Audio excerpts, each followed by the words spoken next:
Canada is making a bold move that could send more of its oil to the world and bring in billions for its economy. But there's a twist that could leave the United States with less influence over where Canadian energy goes. If this plan works, it may change the balance of power in North America in a way few people expected. CTV's Ottawa Bureau Chief Graham Richardson takes us through the steps that got us to this stage. Graham.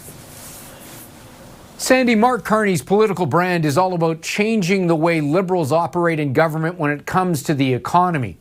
Getting a deal with Alberta to move more crude to Tidewater will likely be Exhibit 1 of that for years to come. After years of opposition and protests, pipeline politics are changing. What seemed entirely unlikely just 18 months ago is now one major step closer. Are you willing to allow a new pipeline? The Prime Minister not confirming it, but sources telling CTV News his government and Alberta are set to announce a deal on a new pipeline to the... In May 2026, the federal government of Canada and the government of Alberta signed an agreement that will reshape the country's oil export strategy for decades. The announcement came with a target that surprised much of the energy sector. Ottawa says it wants a new major oil pipeline approved by the fall of 2027 and construction underway shortly after. The plan emerged at a time when Canadian crude production continues to grow, while export capacity remains a central issue for producers across Western Canada. The agreement was signed by Prime Minister Mark Carney and Alberta Premier Danielle Smith. It focuses on creating a framework to advance a new crude oil export pipeline from Alberta to Canada's west coast. The project does not yet have a private sector developer. No route has been finalized. No regulatory application has been filed. Despite that, both governments have agreed to begin preparing the process needed to move a project forward. According to the Memorandum of Understanding announced on May 18, the federal and Alberta governments will work together to identify a corridor, coordinate regulatory reviews, and reduce approval timelines. Federal officials indicated that they want all major permits and authorizations in place by the fall of 2027. That timeline would be significantly faster than many large energy infrastructure projects completed in Canada during the last 2 decades. The announcement comes after years of debate over Canada's ability to reach overseas oil markets. Canada is the world's 4th largest crude oil producer. However, most Canadian crude exports are sold into the United States. Data from the Canada Energy Regulator shows that the United States receives the overwhelming majority of Canada's crude exports. As a result, Canadian producers have often depended on a limited group of buyers. The pricing impact of that market structure has been closely watched by investors and governments. Western Canadian Select, commonly known as WCS, is the benchmark used for much of Alberta's heavy crude. Historically, WCS has traded below West Texas Intermediate, or WTI. The discount varies depending on transportation costs, refinery demand, pipeline constraints, and market conditions. When export capacity becomes limited, the price gap can widen. Supporters of the proposed pipeline argue that direct access to international buyers could reduce Canada's dependence on a single export market. Additional access to Asian markets would allow Canadian producers to compete for buyers beyond North America. Industry groups have long argued that more export routes increase competition for Canadian barrels and can improve pricing outcomes. The proposed project would follow the completion of the Trans Mountain expansion, which entered commercial service in 2024. That expansion nearly tripled the capacity of the existing Trans Mountain system to approximately 890,000 barrels per day. It created a direct connection between Alberta's oil sands and marine export terminals near Vancouver. Tankers carrying Canadian crude have since reached destinations across Asia and other international markets.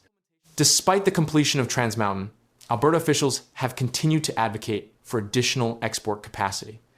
Provincial leaders argue that future production growth will require more infrastructure. The Canadian Association of Petroleum Producers has projected continued growth in oil sands output through the coming decade. That growth increases pressure on transportation networks, including pipelines, rail systems, and export terminals. The federal government's announcement did not identify a specific route. Officials stated that multiple possibilities remain under consideration. Reports from several Canadian media outlets indicated that discussions are focused on a new West Coast export corridor. Any final proposal would still require environmental reviews, consultations with indigenous communities, engineering studies, financing arrangements, and commercial commitments from producers and shippers. The lack of a private sector proponent has become one of the most discussed elements of the announcement. Large pipeline projects typically begin with a company securing customer commitments before entering regulatory review.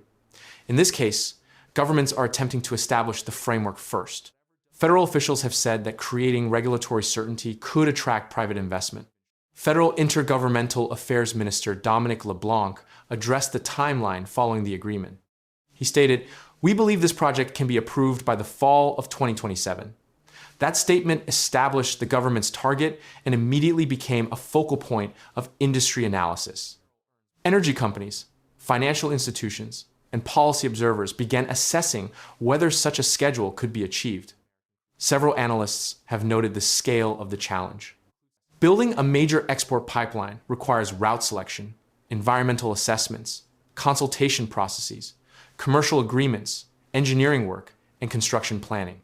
CIBC analysts cited by Global News described the proposed timeline as ambitious.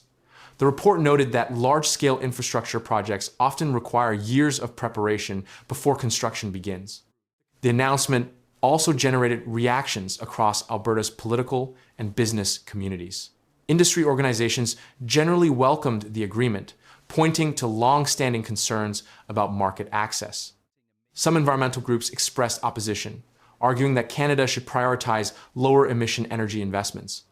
Indigenous leaders also indicated that consultation and participation would be critical components of any future development process. Premier Danielle Smith described the agreement as part of a broader effort to expand Canada's energy infrastructure. During the announcement, she stated, "The world needs more Canadian energy, not less." Her government has repeatedly argued that increasing export capacity would strengthen Canada's position in global energy markets while supporting investment and employment in the energy sector. The economic stakes are substantial. Oil and gas remain among Canada's largest export industries. According to federal trade data, energy products account for a significant share of Canadian exports each year. Alberta alone produces millions of barrels of crude oil daily. Small changes in pricing can translate into billions of dollars in annual revenue differences across producers and governments. International market conditions have also contributed to renewed interest in export infrastructure. Since 2022, global energy security has become a major policy issue for many countries. Governments in Asia and Europe have sought additional sources of reliable energy supply. Canadian officials have increasingly emphasized the country's role as a stable energy producer with large resource reserves. The proposed pipeline initiative reflects that broader discussion.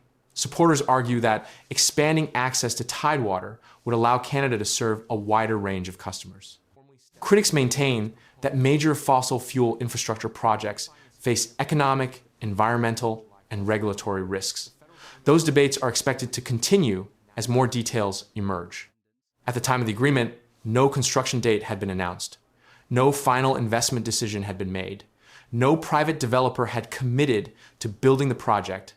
What exists today is a formal agreement between Ottawa and Alberta, establishing a process designed to accelerate development. The next stages involve identifying a project sponsor, selecting a route, securing commercial backing, and beginning the regulatory pathway that both governments say could lead to approvals by the fall of 2027. If that timeline is achieved, Canada would move from discussing a future export corridor to actively building one within roughly 18 months of the agreement. For a country that has spent years debating pipeline expansion, the announcement marked one of the most significant federal-provincial energy agreements since the completion of the Trans Mountain expansion.